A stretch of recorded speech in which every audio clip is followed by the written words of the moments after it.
അർജുന് വേണ്ടിയുള്ള രക്ഷാപ്രവർത്തനങ്ങൾ നടക്കുമ്പോൾ തെറ്റായ ആർഗ്യുമെൻറ്റുകൾ നടത്തിയ ചില മാധ്യമങ്ങൾക്കും മാധ്യമ പ്രവർത്തകർക്കുമെതിരെ വലിയ പ്രതിഷേധമുണ്ടായത് നാം കണ്ടതാണ്. ഒരു വേള കർണാടകയിലെ SP പോലും മാധ്യമ പ്രവർത്തകർക്കെതിരെ രംഗത്ത് വന്നു. പല മാധ്യമ സ്ഥാപനത്തിലെയും അവതാരകർ അവർക്ക് തോന്നുന്ന രീതിയിൽ കാര്യങ്ങൾ പറയാൻ ശ്രമിച്ചു.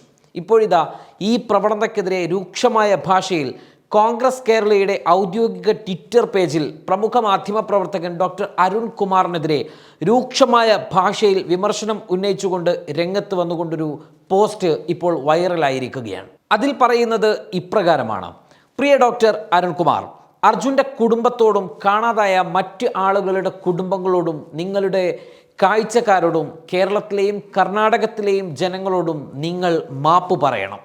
നിങ്ങൾ എല്ലാവരെയും തെറ്റിദ്ധരിപ്പിക്കുകയും യോഗ്യതയുള്ള SDRF, NDRF, ദുരിതാശ്വാസ പ്രവർത്തകർ, വിദഗ്ധർ, ഇന്ത്യൻ സൈന്യം എന്നിവരോടും വളരെയധികം നാശവും അവിശ്വാസവും ജനിപ്പിക്കുന്ന രീതിയിൽ കാര്യങ്ങൾ റിപ്പോർട്ട് ചെയ്തിട്ടുണ്ട്.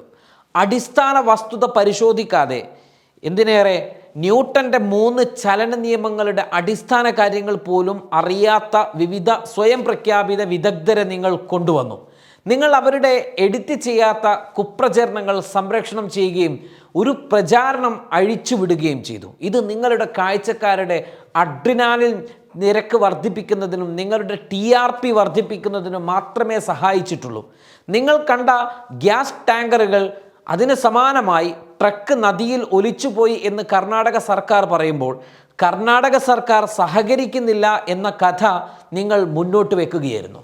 60,000 ടൺ ഭാരമുള്ള ഒരു വലിയ ഭൂപ്രദേശം വലിയ ആവേഗത്തോടെ നീങ്ങുകയാണ്. 40 ടൺ ഭാരമുള്ള ഒരു ട്രക്കിനെ ഈ 60,000 ടൺ ഭാരമുള്ള ഒരു വലിയ ഭൂപ്രദേശം അടിച്ചു തുടച്ചു കൊണ്ടുപോകുമ്പോൾ അതിനെ നദിയിലേക്ക് തള്ളിയിടുമ്പോൾ കേവലം 20 സെൻറ്റിമീറ്റർ മാത്രം ഉയരമുള്ള ഒരു ഡിവൈഡർ ആ ട്രക്കിനെ തടഞ്ഞു നിർത്താൻ സഹായകമാകുന്നു എന്നായിരുന്നു താങ്കളുടെ വാദം. ഒരു PhD പണ്ഡിതനായിരുന്നിട്ടും നിങ്ങൾ ലളിതമായ യുക്തിസഹമായ വിശദീകരണങ്ങൾ മുന്നോട്ട് വെച്ചു. ഒരു പക്ഷേ TRPക്ക് വേണ്ടി സ്വന്തം കഥകൾ ഉണ്ടാക്കി. ഈ കഥയെ സജീവമാക്കാൻ കഴിഞ്ഞ ദിവസം നമ്മുടെ ദുരന്ത നിവാരണ പ്രവർത്തകർക്ക് ജോയിയുടെ മൃതദേഹം 117 മീറ്റർ ചുറ്റളവിൽ കണ്ടെത്താൻ കഴിയാത്ത ആമയിഴഞ്ചൻ തോട് നടന്ന ദൗർഭാഗ്യകരമായ സംഭവത്തെക്കാൾ ലളിതമായ ഒരു ഓപ്പറേഷനുമായി താങ്കൾ താരതമ്യം ചെയ്തത് ഈ കേസിനെ നിസ്സാരവൽക്കരിക്കുന്ന, മാപ്പർഹിക്കാത്ത തെറ്റാണ്. മുഖ്യമന്ത്രിയുടെ മൂക്കിന് താഴെ നടന്നൊരു സംഭവത്തിൽ ഇത് താരതമ്യപ്പെടുത്തിയാൽ ഒരു പത്രപ്രവർത്തകൻ എന്ന നിലയിൽ നിങ്ങളുടെ പക്ഷപാതത്തെ വ്യക്തിപരമായി ഇത് വ്യക്തമാക്കുന്നുണ്ട്. ഇതുമൂലം വിലപ്പെട്ട സമയം പാഴാക്കിയതിന് അർജുൻ്റെ കുടുംബത്തോടും അവരെ തെറ്റിദ്ധരിപ്പിച്ചതിന് നിങ്ങളുടെ കാഴ്ചക്കാരോടും നിങ്ങൾ മാപ്പ് പറഞ്ഞേ പറ്റൂ. ഗുണമേന്മയുള്ള ജേർണലിസത്തിൻ്റെ താല്പര്യവും തൊഴിലിൽ വിശ്വസിക്കുകയും ബഹുമാനിക്കുകയും ചെയ്യുന്ന ആളുകളെ പ്രേരിപ്പിക്കുന്ന ധാർമ്മികതയെക്കുറിച്ച് വ്യക്തമാക്കാനും ക്ഷമാപണം നടത്താനും ഞങ്ങൾ നിങ്ങളോട് അഭ്യർത്ഥിക്കുകയാണ്. എല്ലാത്തിനുമുപരി തെറ്റ് മനുഷ്യ സഹജമാണ്. കാണാതായ അർജുൻ്റെയും മറ്റ് കാണാതായവരുടെയും സുരക്ഷിതമായ തിരിച്ചുവരവിന് വേണ്ടി ഞങ്ങൾ പ്രാർത്ഥിക്കുന്നു.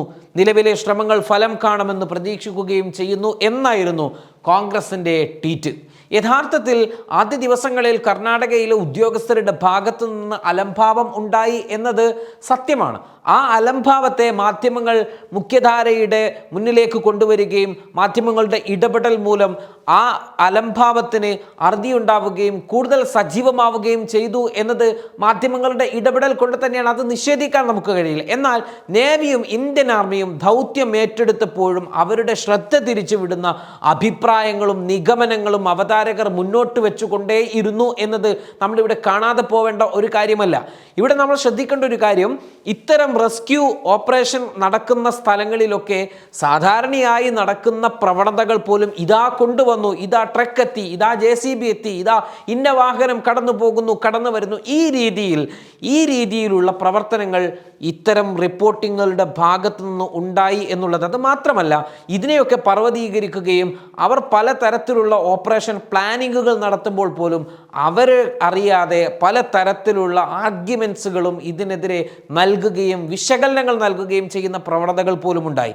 ഇതിനെതിരെ സ്ഥലം MLAയും പോലീസും സൈന്യവും ഉൾപ്പെടെ രംഗത്ത് വന്നതോടെ പൊടുന്നനെ ഈ മാധ്യമപ്രവർത്തകരൊക്കെ മലക്കം മറിഞ്ഞ മാധ്യമപ്രവർത്തകരെയും നമ്മൾ കാണുകയാണ്. യഥാർത്ഥത്തിൽ ഇത്തരം ദുരന്ത മുഖങ്ങളിലെങ്കിലും അല്പം കാത്തിരിക്കുവാനുള്ള മനസ്ഥിതിയും ക്ഷമയുമൊക്കെ ദൃശ്യമാധ്യമങ്ങൾ കാണിക്കുകയാണ് വേണ്ടത് എന്ന വിമർശനം ഉന്നയിക്കുന്നവരും കൂടുതലാണ്. കോൺഗ്രസിൻ്റെയും സൈബർ രംഗത്തെയും വിമർശനങ്ങൾക്ക് മറുപടിയുമായി അരുൺകുമാർ തന്നെ ചാനലിലൂടെ വിശദീകരണം നൽകി രംഗത്ത് വന്നിട്ടുണ്ടെങ്കിലും ഇതിന്മേലുള്ള ചർച്ചയും ഒരു ഭാഗത്ത് നടന്നുകൊണ്ടിരിക്കുകയാണ്. നമുക്ക് ആ ചർച്ചകൾ അല്ല ഇവിടെ നടക്കേണ്ടത്. പകരം അർജുൻ ആരോഗ്യത്തോടുകൂടി അല്ലെങ്കിൽ അദ്ദേഹത്തിന് തിരിച്ചു വരാൻ സാധിക്കട്ടെ എന്ന പ്രാർത്ഥനയാണ് മലയാളികൾ ഉൾപ്പെടെ നമ്മളെല്ലാവരും ആഗ്രഹിക്കുന്നത്. ആ ആഗ്രഹത്തിന് വേണ്ടിയാണ് നമ്മൾ നിലകൊള്ളുന്നതും നമ്മളൊക്കെ പ്രാർത്ഥിക്കുന്നതും.